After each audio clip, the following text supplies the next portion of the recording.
Buon pomeriggio dall'Ippodromo Arcoveggio, convegno di mercoledì 1 maggio. Si apre con una corsa riservata ai 3 anni, sono tutte femmine, sono in 8 al via: Fatidic, Fly Home, Florida Wise L, Francie Jet, Franca Daghi, Fashion Black in prima fila, Findlay Spav e Favilla Jet in seconda. I favori per Fashion Black, numero 6, Manuel Pistone. In partenza veloci Fly Home, all'esterno anche Francie Jet e Franca Daghi, più defilati invece Fashion Black.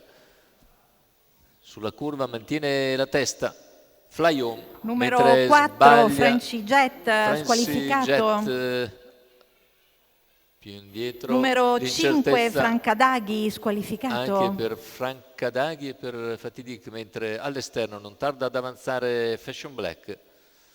Fashion Black, una volta sulle gambe, cerca di portarsi su Fly Home, debuttante con Edoardo Baldi in sediolo, primi 400 di gara che se ne vanno in 31 e mezzo. All'esterno Fashion Black raggiunge Fly Home,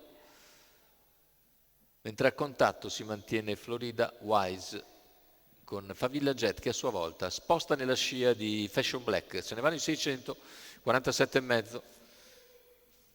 Davanti alle tribune, in vantaggio quindi Fly Home con all'esterno Fashion Black, alla corda rimane Florida Wise con all'esterno Favilla, gli altri nettamente più discosti. 1-2-7 per il mezzo miglio iniziale, il quartetto procede abbastanza raccolto dopo 900 metri di gara e Fly Home cerca di scrollarsi di dosso la pressione di Fashion Black, che rimane comunque lì al sediolo dopo un chilometro in 1:17,9. Ora prova a portarsi nuovamente con decisione all'attacco Fashion Black, sempre tallonata da Favilla Jet. 400 al palo, il parziale ora in 14,9. Terza ruota per Favilla Jet, che va sulla coppia di testa. In vantaggio è sempre Fly Home, che mantiene mezza lunghezza di margine su Fashion Black. Terza ruota per Favilla Jet, lungo la corda Florida Wise, retta d'arrivo. Si presenta in vantaggio Fly Home.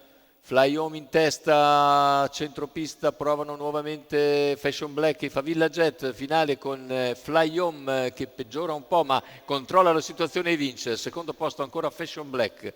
Per il terzo dovrebbe forse all'interno aver prevalso Florida Wise, ma c'è foto sicuramente per il terzo posto. 1:16,4 e bel debutto davvero, con un minuto a chiudere per Fly Home. Edoardo Baldi in sediolo per conto del team Elert e del signor Waltraud Santner. Rivediamo per il terzo posto, è difficile riuscire a capire. Andiamo a rivedere se ci viene riproposta l'immagine. Forse è ancora il numero 8 che salva qualcosa dal ritorno di Florida Wise. Favilla Jet potrebbe essere ancora terza, ma aspettiamo naturalmente. Ecco, ci viene mostrato ora il fermo immagine, il numero 8 di Favilla Jet al terzo posto.